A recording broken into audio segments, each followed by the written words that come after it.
Good Morning Business, le grand entretien.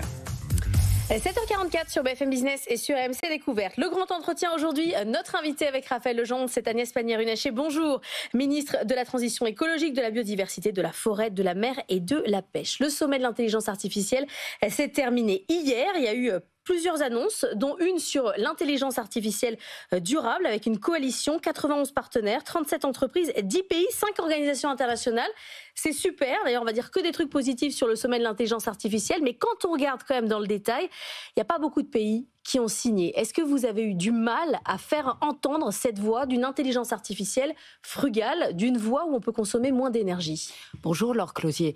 Alors l'enjeu de l'intelligence artificielle, il est double. Il est à la fois les opportunités immenses que ça ouvre en matière de lutte contre le dérèglement climatique, les pollutions et l'effondrement de la biodiversité, mais c'est aussi la consommation, pas seulement d'énergie d'ailleurs, mais d'eau et de matières premières, puisqu'il y a aussi des data centers qu'il faut fabriquer et derrière des puces aussi, et donc des matières premières que l'on doit trouver pour cela.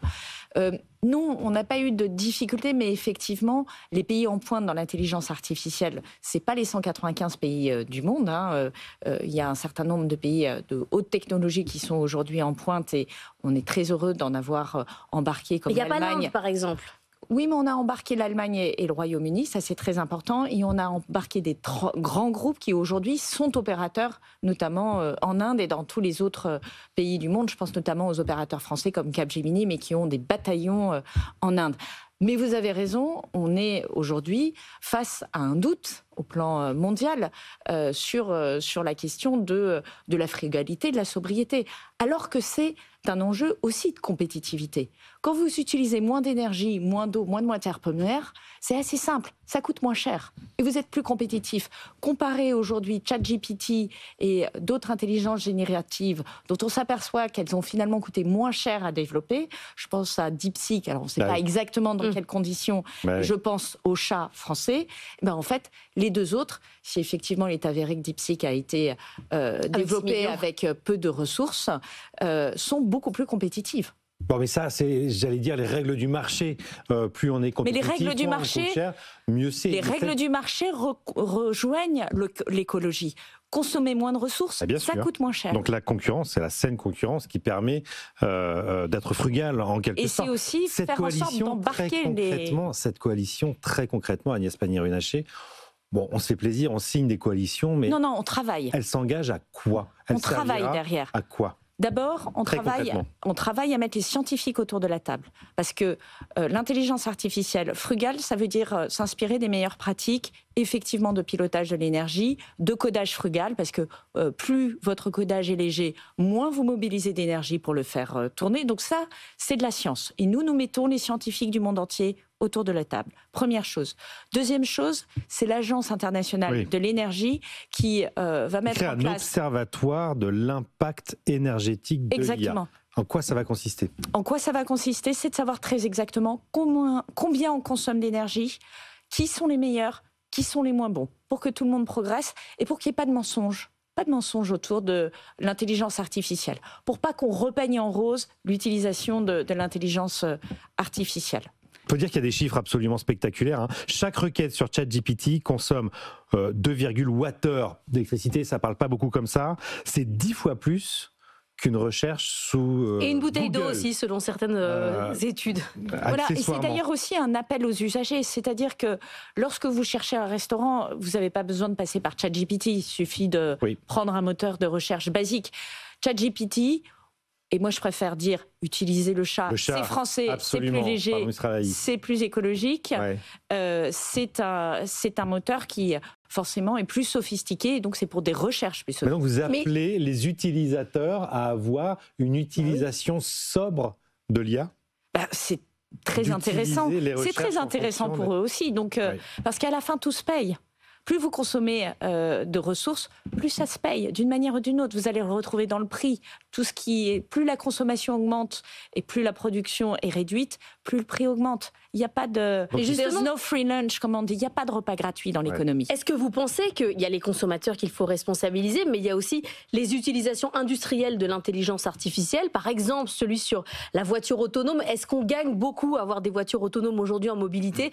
C'est pas clair. Pourtant, on investit beaucoup, ça coûte beaucoup d'argent, ça coûte beaucoup de ressources. Est-ce qu'il faut flécher les investissements en intelligence artificielle vers ce qui est utile et vers ce qui ne l'est pas? La culture naturelle de l'industrie, c'est une culture de frugalité. Parce qu'ils sont dans la compétition mondiale et parce que eux, ils vont chercher. Moi, j'ai travaillé dans l'industrie, j'ai travaillé dans l'industrie automobile. On était au gramme de plastique près en termes de consommation. Donc, je ne suis pas inquiète sur le fait que les industriels, naturellement, vont chercher à consommer le moins de ressources possible, dès lors qu'ils les payent. C'est ça qui est important aussi. Et on ne va pas développer des usages qui sont inutiles. Mais effectivement, globalement, il faut regarder la manière dont on développe des modèles d'intelligence artificielle, parce qu'on peut le faire mal, on peut le faire en faisant beaucoup de lignes de code, on peut le faire de manière lourde, et puis peut le faire très bien. Et là, c'est de la science derrière. C'est aussi de l'excellence dans le mode de codage. Et puis, il y a les data centers, où là aussi, il y a des façons d'utiliser l'énergie et l'eau, notamment pour refroidir les data centers, qui est efficace, et il y a une manière où on n'est pas efficace. Bon. On passe peut-être sur les questions de budget. Alors, on finit avec l'énergie. Juste avant, parce que je sais que c'est la passion de Raphaël, le budget, donc je sais qu'après, j'aurai plus de temps. La question énergétique, justement, on a entendu le président de la République dire que nous, on pouvait juste plugger, qu'on avait une énergie, une électricité quasiment éternelle. Sauf qu'on demande aux Français de faire des économies. On leur demande de faire attention à quel moment ils utilisent leur machine à laver. Est-ce qu'il n'y a pas une dichotomie à dire nous allons mettre des data centers partout parce que nous avons beaucoup d'énergie et en même temps de demander aux Français de faire attention à leur consommation individuelle? Pourquoi on leur demande de faire attention à leur consommation individuelle? Pour pouvoir progressivement se passer des énergies fossiles.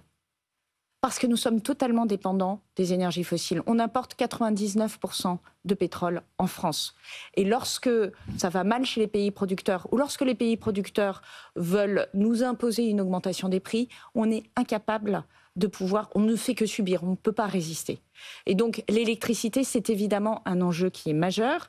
L'électricité qu'on consomme aujourd'hui est bien inférieure à l'électricité qu'on produit. En 2 ans, on a augmenté 30% de notre production d'électricité. C'est un succès. C'est un succès des gouvernements successifs sous l'égide de président Macron. Moi, j'ai été ministre de la Transition énergétique. Je peux vous dire que j'ai travaillé nuit et jour à augmenter la production d'énergie renouvelable et augmenter le nucléaire.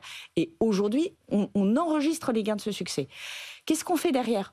Bien sûr qu'il faut continuer à être sobre dans notre utilisation de l'énergie parce que c'est gagnant pour notre balance commerciale, c'est gagnant pour nos emplois et c'est gagnant pour nos emplois parce qu'on peut la proposer à d'autres et notamment à des usages économiques qui créent de l'emploi et qui créent de la richesse.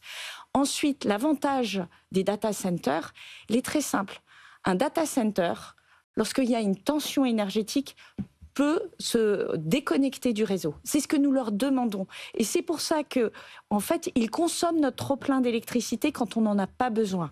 Mais si on est confronté à un trop-plein, on coupe parce que eux, ils développent toujours des systèmes tampons.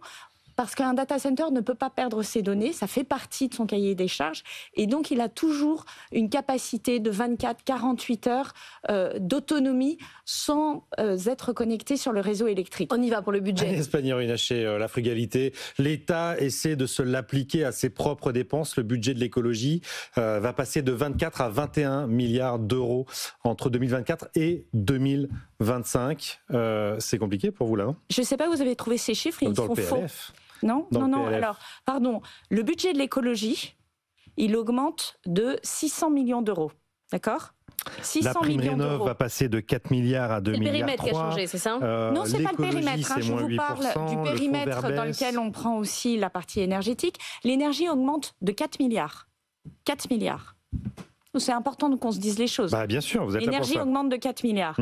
Ensuite, vous avez raison de souligner que ma prime rénov est sur les niveaux de budget. Vous savez de quel niveau de budget ils sont ? De 4 milliards à 2,3 milliards. Non. Ça passe. En fait, 2,3 milliards, c'est le deuxième chiffre le plus haut de l'histoire de ma prime rénov après 2023 qui était à 2,5 milliards. Parce que l'année dernière, on n'a jamais eu 4 milliards d'euros de budget. Immédiatement après avoir voté le budget, on a supprimé des crédits parce qu'on a commencé à piloter et à faire des efforts de réduction budgétaire. Hein. Et moi, je les assume. J'étais dans le gouvernement. On a commencé à avoir des problèmes de finances publiques. On a tout de suite réduit certaines enveloppes. On a toujours 150 milliards d'euros de déficit public en France. Exactement. Donc attention à ce qu'on dit sur l'écologie. Pour résumer, l'écologie, le budget de l'économie ne baisse pas. De l'écologie. Le budget de l'écologie est en légère augmentation, notamment à cause des énergies renouvelables. Est-ce que toutes les lignes sont en augmentation? Non. Il y a notamment une ligne qui est pas négligeable, qui est l'électrification des véhicules, qui est en très forte diminution. Donc, il y a des efforts qui sont consentis. On peut politiquement les discuter et les critiquer. Mais ce qui a fait le plus de mal au budget de l'écologie, en réalité, c'est la censure. C'est le fait que le mois de janvier, j'ai eu 0 crédit pour ma prime rénov'. Monsieur et madame Martin qui voulaient rénover leur logement, 0 crédit.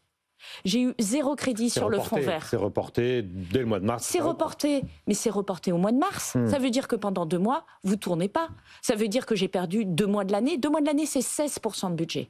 Donc, tous les hypocrites qui disent on a sacrifié le budget de l'écologie et qui ont voté la censure et qui ont donc remis à 0 mes crédits, je leur renvoie la responsabilité. Il nous reste plus de temps. Je vous pose la question quand même. Qu'est-ce que vous répondez à toute la droite extrême qui monte sur les questions des agences, qui veut supprimer l'ADEME, qui veut supprimer les ZFE, qui veut supprimer les ZAN, qui s'attaque justement par la question des normes pour dire qu'il faut simplifier directement aux décisions écologiques? Alors, on a bien compris que Trump avait lancé un concours. On n'est pas obligé de tous y participer. Parce que de quoi est-il question? Il y a 2 choses. Moi, je ne confonds pas écologie et bureaucratie. J'ai été la première à porter des lois de simplification. J'ai été dirigeante d'entreprise. J'ai dirigé une entreprise de 5000 personnes. Je connais la musique de l'économie de marché. J'ai porté des projets. J'ai été confrontée à des normes qui étaient parfois un peu paradoxales et compliquées. Mais de l'autre côté, ce qui est en jeu avec le dérèglement climatique, c'est un enjeu de souveraineté. C'est une raréfaction de l'accès aux ressources, que ce soit l'alimentation, la pêche, les matières premières, l'énergie, l'eau. Et ça va poser un problème rapide en Europe et en France si on ne le prend pas à bras-le-corps. Et donc, c'est pas l'écologie le problème. Le problème aujourd'hui que nous avons, c'est le dérèglement climatique et son impact sur notre économie, mais sur notre patrimoine. Allez voir les Français qui sont face à des inondations et qui ont perdu leur maison et dites-leur, les yeux dans les yeux, on va rien faire. Et débrouillez-vous.